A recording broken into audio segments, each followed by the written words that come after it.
Bonjour à tous! Alors aujourd'hui on se retrouve pour une nouvelle vidéo et c'est une vidéo unhaul. Je ne sais pas si ça va vous intéresser mais c'est le type de vidéo que personnellement j'aime bien regarder. Donc j'avais envie de vous proposer ce format également. En principe, je ne trie pas forcément mes bibliothèques. Je mets pas forcément mes livres en vente, même si c'est des lectures que j'ai trouvées plutôt moyennes. J'ai un certain attachement quand même au livre en question pour le garder. Donc c'est ce qui fait que c'est plutôt rare que je me sépare d'un livre. Il faut vraiment que je ne l'ai soit pas du tout aimé, soit soit abîmé. Et du coup dans ces cas-là, soit je le vends à petit prix, soit je le donne, soit je le mets en boîte à livres. Bref, là je suis dans un cas. Après ma prise de conscience, je sais que je force avec ce livre, mais après ma lecture de Mystic Flower, je me suis rendu compte que ça ne servait à rien de forcer. Quand tu sens que ça va pas le faire, ça va pas le faire.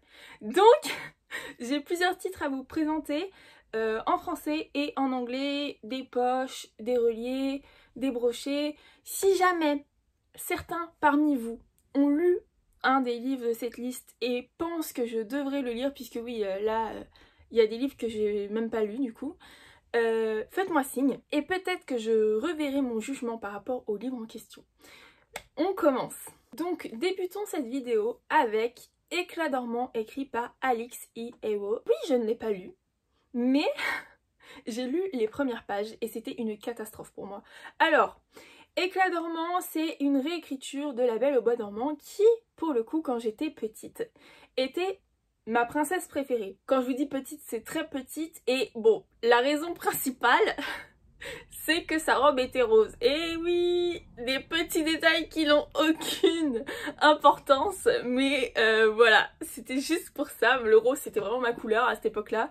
Et bon bah, comme Aurore avait une robe rose, bien sûr, l'histoire me plaisait aussi, hein. J'aimais les Disney en général, mais voilà. Alors, pour vous faire un petit résumé, puisque le résumé est de toute façon très court, on suit le personnage de Zinnia qui a 21 ans et qui est mourante. Et soudain, sa vie bascule dans le monde des belles endormies.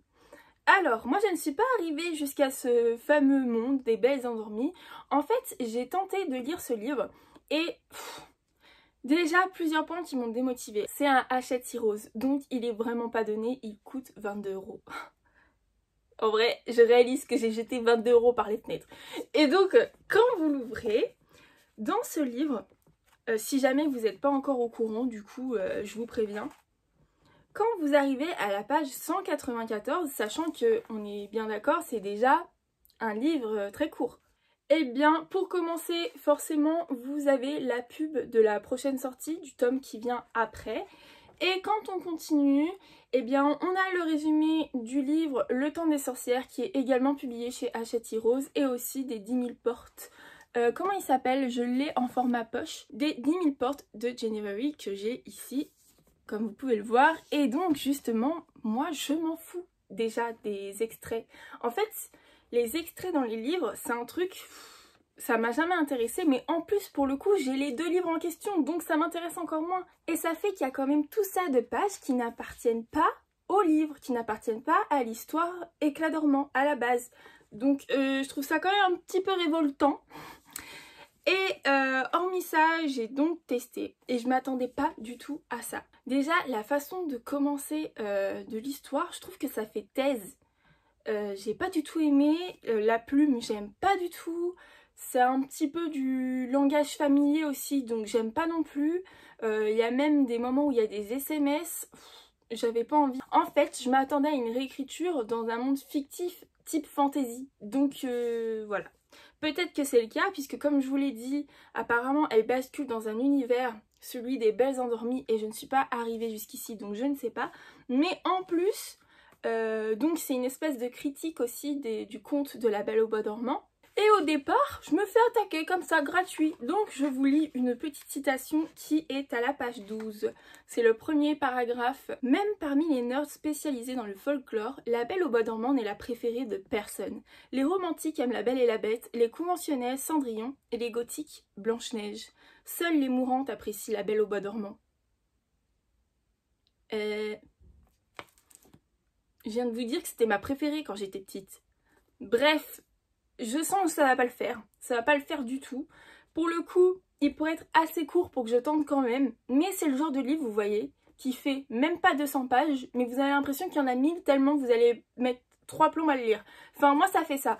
Autant un livre de 1000 pages où je suis à fond dans l'histoire, comme Crescent City par exemple, j'ai mis 3 jours à le lire. Autant un livre qui va faire 200 pages comme celui-ci, je sens que je vais galérer. Donc au final, j'ai même pas envie de tenter parce que comme je vous l'ai dit, ça fait vraiment thèse, vraiment critique, analyse du conte original. Et même s'il y a un moment où on change de contexte, j'ai pas envie de lutter pour arriver jusqu'à ce moment-là. C'est la plume m'a vraiment rebutée, donc je vais m'en séparer.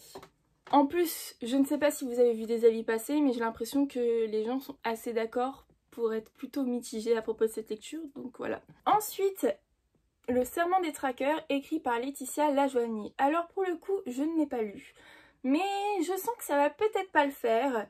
Et donc je sais pas si j'ai envie de tenter. Alors je ne sais plus si je vous l'ai déjà présenté sur la chaîne, mais je vais vous faire un résumé. Notre histoire se déroule à Tyréa. À Tyréa, les alchimistes ont toujours puisé leur pouvoir dans la faune et la flore. Mais un jour, la nature s'est révoltée contre leurs abus, provoquant l'apparition d'un spectre qui a dévasté la moitié de la capitale. Un épisode qui fut appelé Désolation. Depuis, les sacrifices d'animaux sont interdits. Les protecteurs sont chargés de veiller au respect de cette règle, s'opposant aux traqueurs qui continuent d'alimenter la matière dont les alchimistes insoumis ont besoin pour leur magie.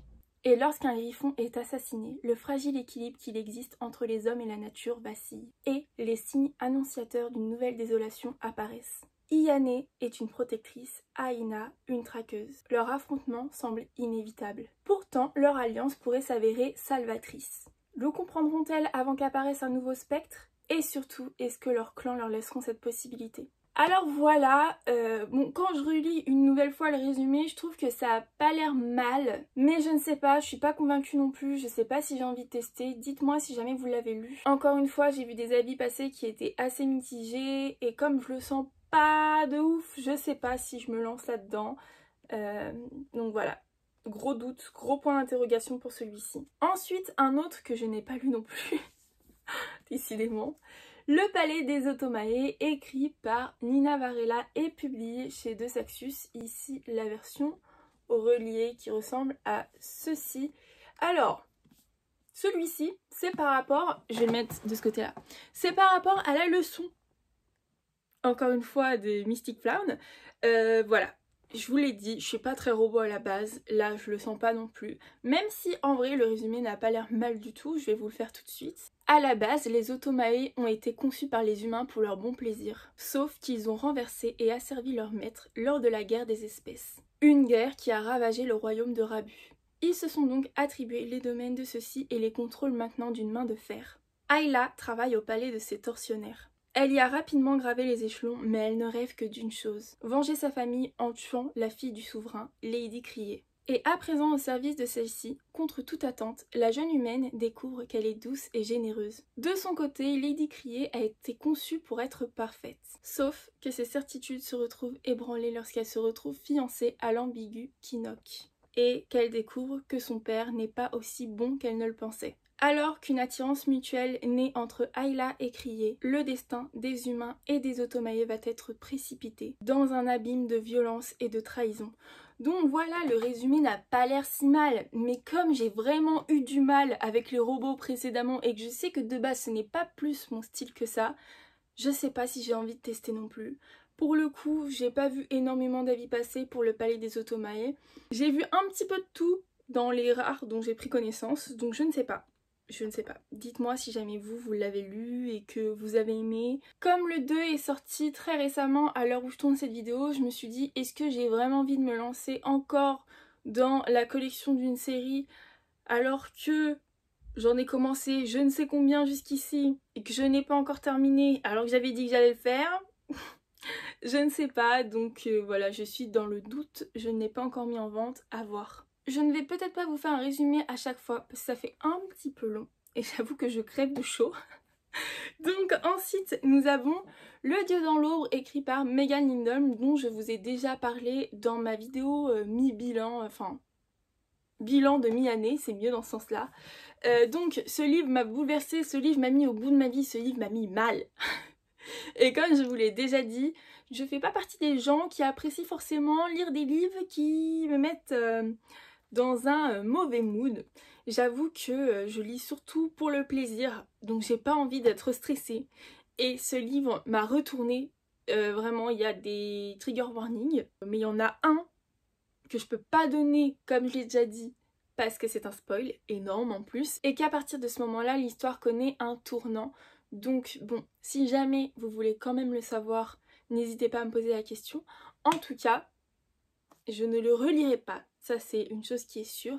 La plume était très bien, l'univers était plutôt original. Pour vous dire, en gros, on suit le personnage de Evelyn qui a 25 ans, un époux, un enfant de 5 ans, une belle famille. Et quand elle était jeune fille, elle passait énormément de temps dans les forêts de l'Alaska. Elle se sent proche de la poésie, de la nature et d'un faune pan.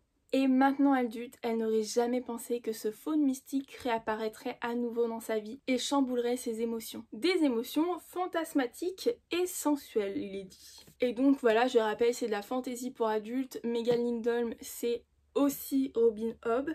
Je voulais tester la plume de Robin Hobb. Je l'ai vraiment bien aimée ici, même si j'ai pas aimé l'histoire. Du coup, je tenterai peut-être l'apprenti assassin. C'est ça, hein? Oui, c'est le tome 1 de la série L'Assassin Royal. Je l'avais dans ma palle. J'avoue que ça m'a un petit peu refroidi. Mais je tenterai quand même. Le jour où je serai vraiment remise de ce livre, je le tenterai. Mais pour le moment, j'avoue que je suis encore au bout de ma vie. Pour vous dire, en gros, j'ai pleuré toutes les larmes de mon corps. J'étais mal. Ça m'embrouillait l'esprit. Voilà. Donc c'est un livre lu, mais qui va partir, j'espère. Ensuite, nous sommes avec un lot, puisqu'il y a un poche et un livre qui n'est pas si cher en brochet. Donc dans ces cas-là, ce que je fais, c'est que je fais des lots. Et donc ce sont ces 3 livres. Celui-ci vient d'arriver dans le lot en question parce qu'en fait, c'est, vous savez, l'été en principe, il y a des offres où quand vous achetez plusieurs poches, vous en avez un offert. En gros, vous en achetez 2, vous en avez un 3e. Et j'avais acheté le tome 5 et 6 de Rebecca King parce que je voyais qu'il commençait à y avoir de très petites quantités. Et j'ai pas envie de risquer la rupture de stock, donc je les ai pris maintenant, comme vous pouvez voir. Ce qui fait que j'ai eu en cadeau Les Naufragés de l'île Tromelin, écrit par Irène Frein. Je vous avoue que je l'aurais pas choisi. Alors tout simplement parce que ça parle d'esclavage et j'évite les livres qui parlent d'esclavage parce que c'est un trigger pour moi. Je suis très sensible à ce sujet. Tout ce qui est en fait relatif à l'histoire des afrodescendants, mais quand il n'y a pas de contexte de magie, quand c'est des choses qui sont plutôt historiques. Là, ça parle d'esclavage et je vais carrément vous lire plutôt le résumé. L'île est le sommet émergé d'un vieux volcan sous-marin. Il s'est éteint il y a des millénaires. La lave a bouché l'orifice de sa cheminée. Comme il se trouvait à fleur d'eau, les coraux l'ont vite colonisé. En 1761, un navire français transportant une cargaison clandestine d'esclaves s'échoue sur une île perdue de l'océan Indien. Blancs et noirs devront cohabiter pour survivre jusqu'au départ sur un bateau de fortune de l'équipage blanc, jurant de revenir. 15 ans plus tard, il ne reste que 8 survivants. Que s'est-il passé sur l'île? Pourquoi la France les a-t-elle abandonnés? Comment cet épisode a-t-il ébranlé les consciences au point de déclencher le combat des Lumières pour l'abolition de l'esclavage? Alors pour le coup, quand on lit le résumé, ça a l'air d'être un truc justement où on se dit ça a contribué à la libération des esclaves. Mais je sais que c'est le genre de truc qui me met trop mal pour que je le lise, donc je vais pas pouvoir, ça va pas être possible. Même si, vu la direction que ça a l'air de prendre, ça se pourrait que ce soit justement quelque chose de positif. Au final, ça commence quand même par des injustices à mon avis, le chemin que suit cette histoire. Donc c'est le genre de truc qui m'énerve, ça m'énerve, donc je vais pas le lire. Ensuite, je vous le présente plus, Les 7 maris d'Evelyn Hugo, écrit par Taylor Jenkins Reid.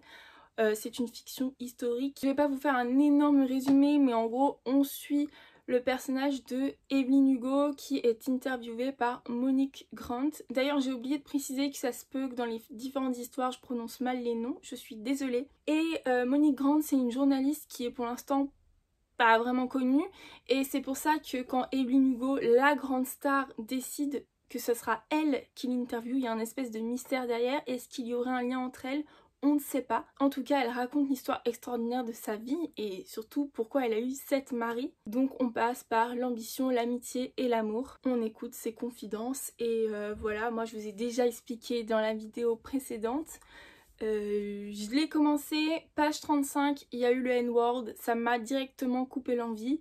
Je vais pas re-tergiverser là-dessus, mais en gros la traductrice a décidé de traduire Ghostwriter par le N-word alors qu'il existe les mots prête-plume et écrivain fantôme pour expliquer ce qu'est la profession justement de prête-plume. En fait, c'est une personne anonyme qui écrit un texte pour une célébrité, ça se passe souvent avec les biographies d'ailleurs, et la célébrité en question le signe ensuite de son nom. Voilà ce qu'est un prête-plume et la traductrice a décidé d'utiliser le N-word alors qu'en plus ça désigne un personnage afrodescendant.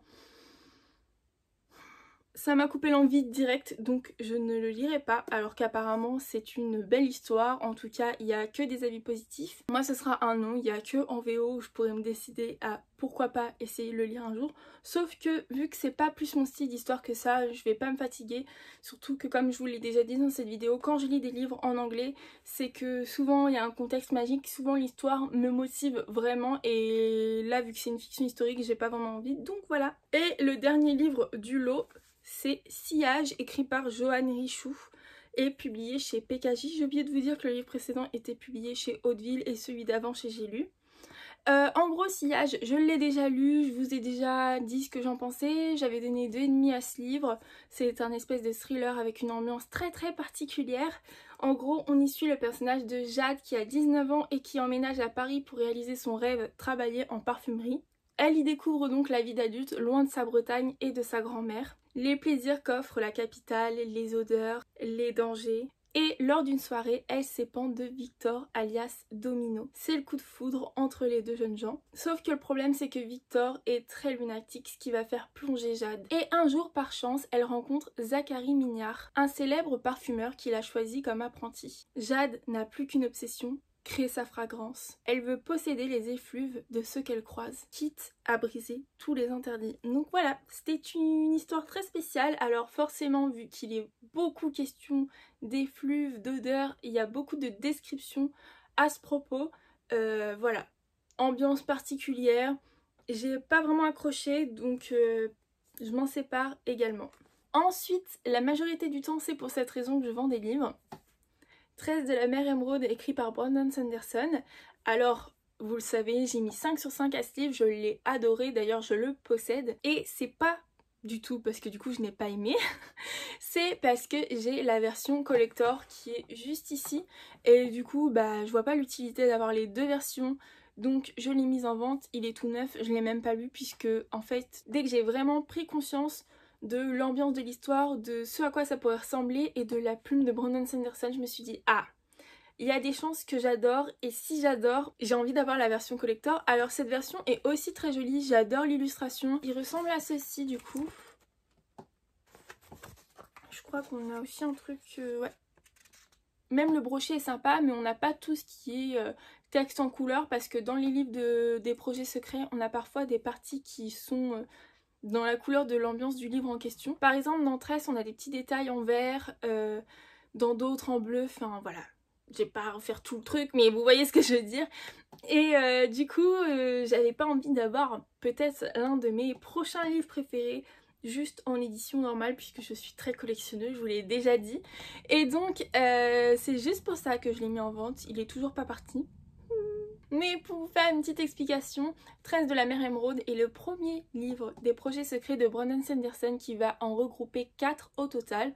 En gros, ce sont des livres qu'il a écrits lors de la pandémie, forcément en secret, et comme ça il évitait tout ce qui était contrainte par rapport aux maisons d'édition avec lesquelles il travaille, tout ça. Et ça a été financé par une campagne Kickstarter qui a dépassé ses espérances et du coup on a la chance en France d'avoir, il me semble, les publications en même temps que la VO.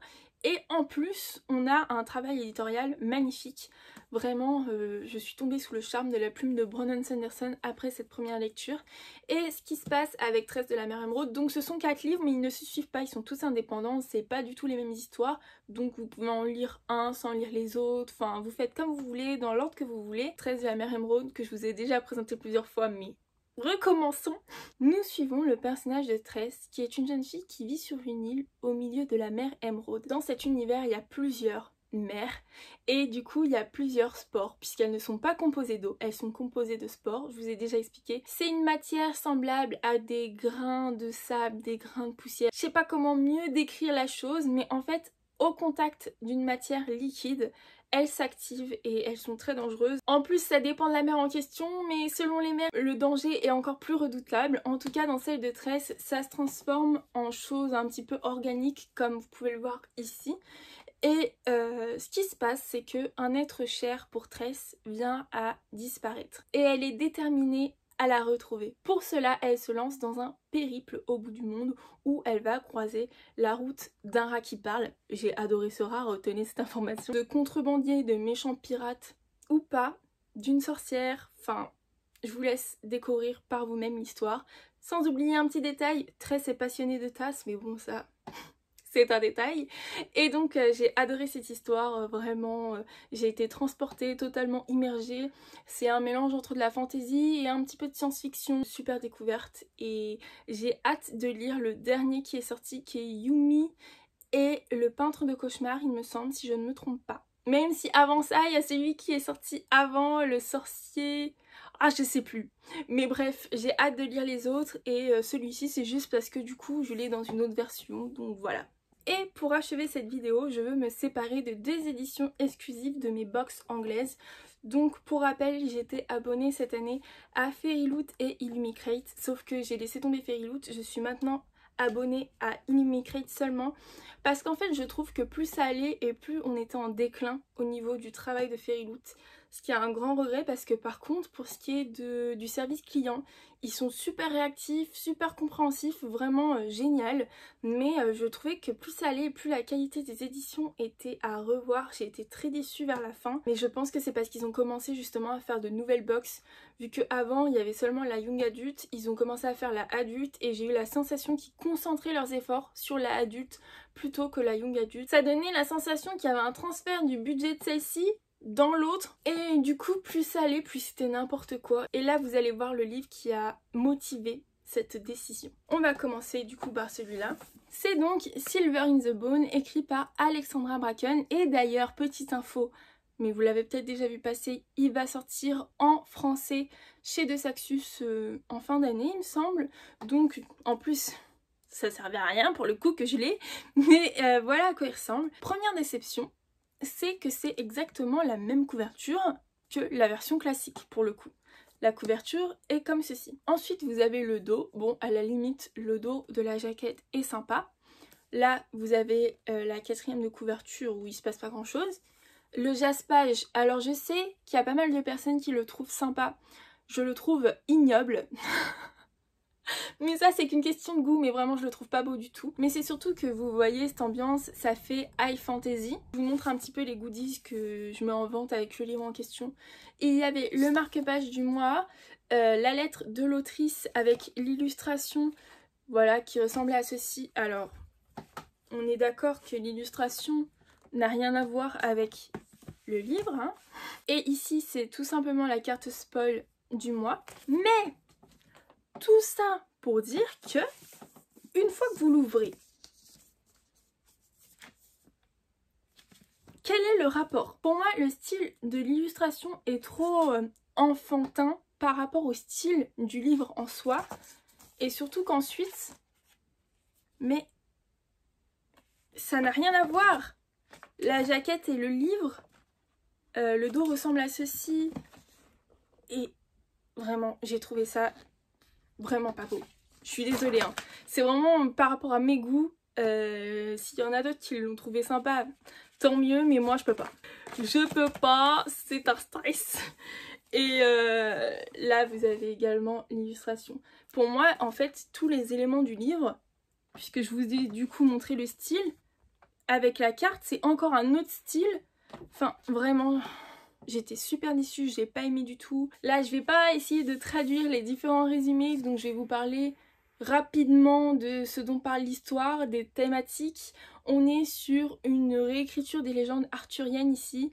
On parle de la recherche d'un anneau. En gros, notre protagoniste féminine cherche à sauver la vie de son frère grâce à cet anneau magique. Sauf que forcément cet anneau est recherché par d'autres et elle va être contrainte de s'allier à son rival qui est le protagoniste masculin afin de pouvoir le retrouver. Sauf que bien sûr ils vont devoir affronter de grands dangers, donc si jamais je vous mettrai les thématiques. C'est un résumé très en surface, mais voilà, pour ce qui est de Silver in the Bone, je m'y intéresserai quand on l'aura en français du coup, et je pense qu'il sera plus joli que celui-ci. On aura peut-être le même style de couverture que la VO en termes d'image comme ceci, mais je pense qu'on aura des choses plus jolies. Et pour terminer, le dernier, Some Disparate Glory, écrit par Emily Tesh, j'espère que je le dis bien. Et celui-ci c'est un Illumicrate, je le vends parce que il ne me hype pas. C'est une histoire de science-fiction, alors je vous montre le jaspage qui pour le coup est très sympa avec l'aspect du livre. Je vous montre sans la jaquette.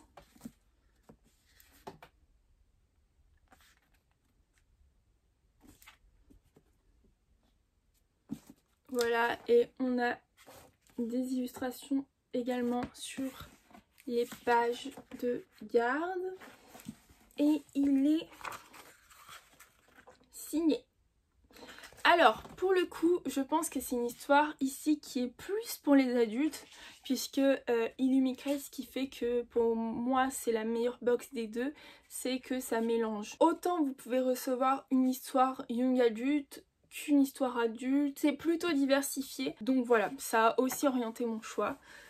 Ça évite d'avoir 50 abonnements. Alors dans cette histoire-ci, notre protagoniste a été entraînée afin de venger la destruction de la planète Terre. Elle fait partie des derniers survivants de l'humanité et elle est d'ailleurs l'une des meilleures guerrières de sa génération. Et un jour, le commandant assigne son frère à une mort certaine et elle, il l'envoie à la nurserie afin qu'elle donne naissance à des fils. Et elle sait qu'elle tient la vengeance de l'humanité entre ses mains. Et en se liant à différents personnages, un alien, à son frère également il me semble, elle va tenter d'échapper à un monde qu'elle a toujours connu. Et si jamais elle y parvient, elle va accéder à un univers qu'elle n'aurait jamais pu imaginer.